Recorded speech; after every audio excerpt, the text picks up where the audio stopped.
Good afternoon, everyone. Welcome back to Witches of the Moon. I'm your Friday hostess, Natalie. This week's topic is doing spells for others versus ourselves. And this is kind of a broad topic, really. I don't know how everyone else is going to divide it out. As I mentioned in my earlier videos for this channel, I'm kind of recording these ahead of time, so if some of this is a repeat of things you've heard throughout the rest of the week, I do apologize.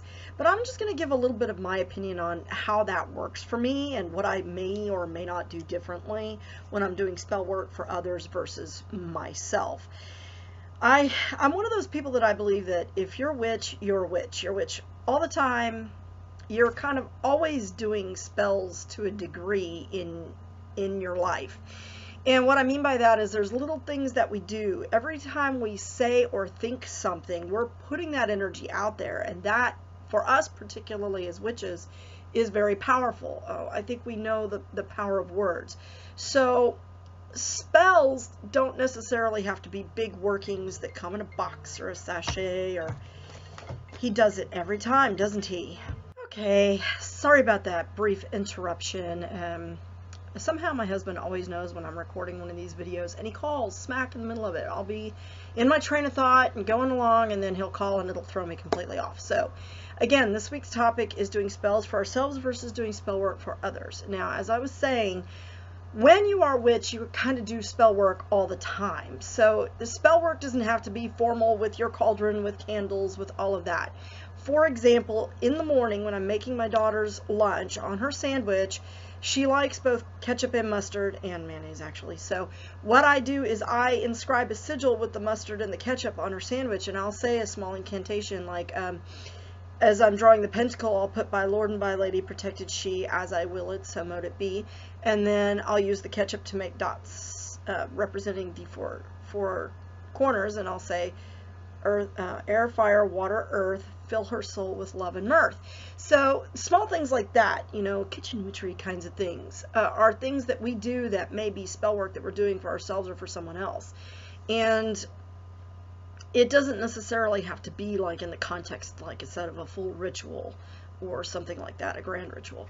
So when I'm doing spell work for someone else, like it's been commissioned, so to speak, it's somebody's asked me to help them out with something, I do tend to do that a little bit more formally. I take time and I think out what it is that they're needing, because as we know, visualization and focus on the end game is really key to the success of your spell work.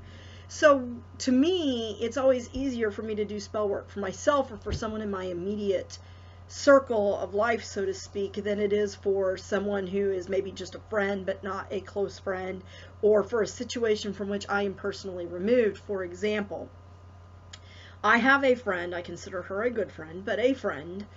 We're not super duper close, like we don't talk every single day, we don't hang out together on the weekends, although we have gone out together a few times, and she's come to my house for Thanksgiving, that kind of thing. She had an ex-husband who's a real asshole. Plain and simple. Guy's a jerk. And he was giving her a very hard time, dragging out their divorce, even though he's the one that woke her up at 3 in the morning and announced that he wanted a divorce and she needed to take the kids and move out of the house right then and there. He was dragging it out because he didn't want to see her move on. So she had asked me to do something that would put a stop to his actions. So utilizing some materials he had left behind with some other materials, we put a binding spell on him. And I had never met the husband, so I needed to have a picture or something to focus my energies towards. And then of course she was, all I did in that case was I put the elements together. I made a poppet, I put in the necessary things, I sent her the poppet with the instructions on what she needed to do in order to make this effective. So I believe that the person who has the most vested interest in that spell is her. So she needs to be the one that's actually doing the visualization and the working on it. Now, I can put together the materials for her, I can put the words together for her, I can explain to her what she needs to do, but nobody else is going to have more of a vested interest in that action than her. So it's up to her to put her energy into it to make it something that's going to be effective for her. And I believe that that's the way to do that. And I've done that for almost everybody I've done a working for. I put together the materials. I kind of tell them a step-by-step of what they need to do. But I make sure to emphasize that their visualization on their goal, what it is they want, they need to see that in their mind. And they need to infuse that energy. They need to put that energy into that working in order for that to be effective. Because to me, I can put in my energy all I want, but I'm removed from the situation, so it's never going to be quite as effective.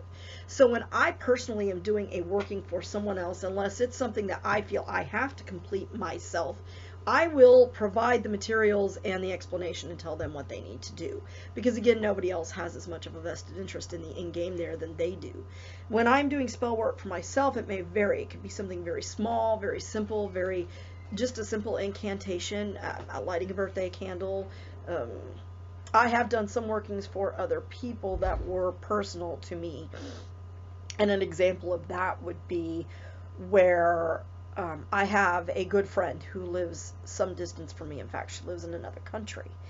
And she was having a real issue with someone who was also a practicing witch, had been raised in the craft. So this person was obviously quite knowledgeable and powerful, but this person was directly threatening her and her son, who has special needs. Now that is something that's very personal to me, because I work with special needs clients every single day. And you know, it's one thing to involve somebody that you have a personal beef with. It's a whole nother thing to involve children. And it doesn't matter what age or mental capacity that child is, in my opinion. If you are threatening someone's child, that's fighting words. So I actually did a spell which I conducted my entire self here, focused my visualization on. She did provide me a photograph of the individual and explained to me kind of what was going on with this person. She was just threatening harm to this woman who is a friend of mine and her son. So I basically put a binding and return to sender spell on her that apparently was quite effective and took care of the problem. And it was something that I did the entirety of the spell here with me, but it was something I felt so strongly about. I knew I could put my energy into it and make it effective fully, and I did so. So it's also one that, in response to the previous week's video about unusual tools we use in magic and how do you dispose of them, that was a case in which I disposed of that in a body of running water. So it was something that I really feel kind of strongly about. So as far as doing spell work for myself, like I said, it could be something very simple. I might light a candle, burn some incense, make an incantation, simply think of something in my mind. Sometimes I'll infuse my energy into a spell working that I'm doing for myself. I infuse my energy and do spellcraft when I'm crafting my soaps and my lip balms and things like that, because I always want to put energies of healing and cleansing into those items, because I think that bathing is very cleansing, very healing.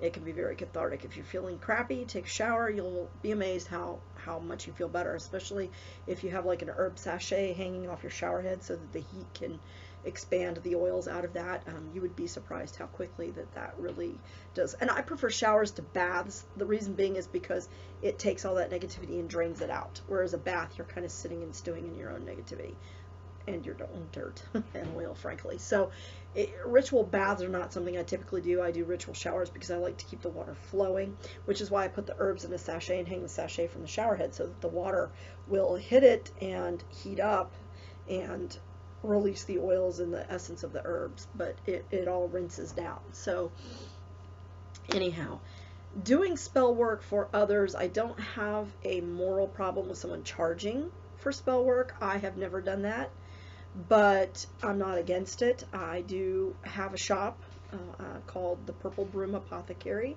and Publishing Corporation, which I do divination, and I charge for divination, various styles of divination.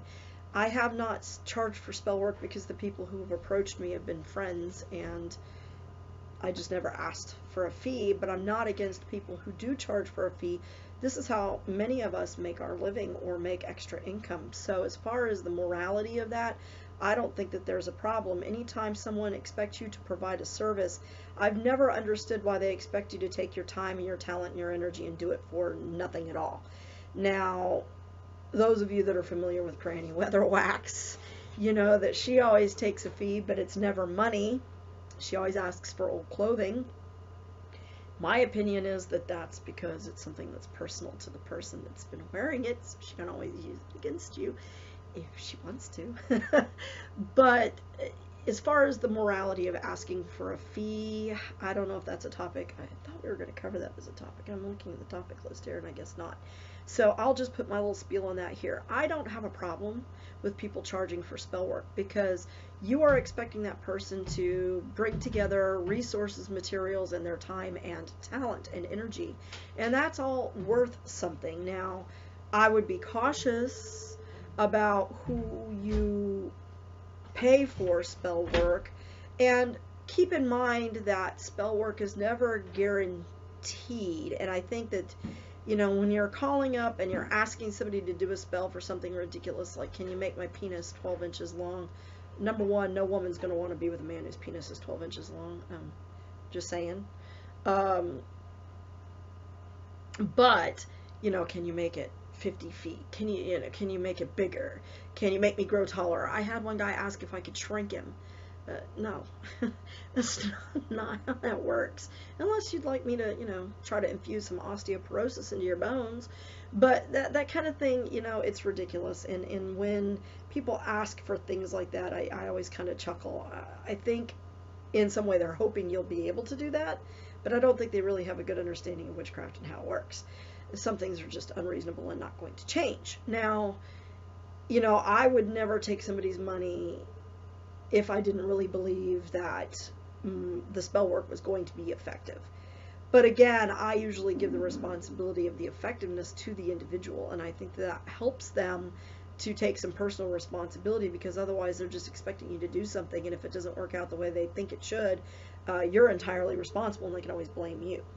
So in terms of, you know, being cautious, this goes back to the video we did last season about knowing an ethical spiritual worker. You've got to go a lot on your instinct, but bear in mind that lots of things impact craft work, and whether or not it's effective has a lot to do with the other energies that are flowing around at that time, and how good the person to whom the spell is being directed at, their protections are, and so on and so forth, especially if it's maledictive. I've never had a problem. My spell work has always seemed to be quite effective, but again, I always let the people know why I'm having them do some of this work. So anyhow, my spiel is, you know, you have to decide what's a reasonable charge, and the person who's investing their time, talent, materials needs to decide what's a reasonable charge. If somebody's charging you $5,000 for a simple love spell, I'd be really cautious about that. If they're charging you $5,000 for any spell and you're paying it, you're an idiot. I'm just saying. You can do a lot of that work yourself, and especially if you're watching this channel, because you know that you're probably practicing yourself. So there's not really a need for us typically to seek out spellcraft from others, although sometimes it is more effective. And what I mean by that is sometimes we are being so affected by a specific situation that it is sometimes helpful to seek out another practitioner and say, I need some assistance with this particular situation because my viewpoint or my perspective or my energy is being negatively or too positively affected, and I need some balance. So on a neutral ground, would you mind helping me out with this? And in that case, it's more of a combining of energies. It's not spell work I would expect that other person to do just for me, but I may ask someone to combine their energy with mine in a working that I'm doing, whether they are doing a physical working themselves or they're just simply sending me their energy and their visualization to help balance out what I'm doing. So that is something else that I think is important to keep in mind, is when you're doing spellcraft for yourself, are you on a neutral plane, or are you at a point where your spell work is going to be effective? Because I know I've had a lot of people say, well, what if it's not effective? And again, it may not always be effective the first time out, and some spell work needs to be fed or redone periodically in order to keep its effectiveness up. So those are things to keep in mind also. Appreciate y'all watching. I hope that this wasn't too rambly of a video, but that you did get some valuable information out of it. I would love to see your feedback because I'd like to get your perspectives on spell work for yourselves versus spell work for others. Do you do it differently? How do you do it? That sort of thing. So appreciate it. Have a wonderful week. Blessed be.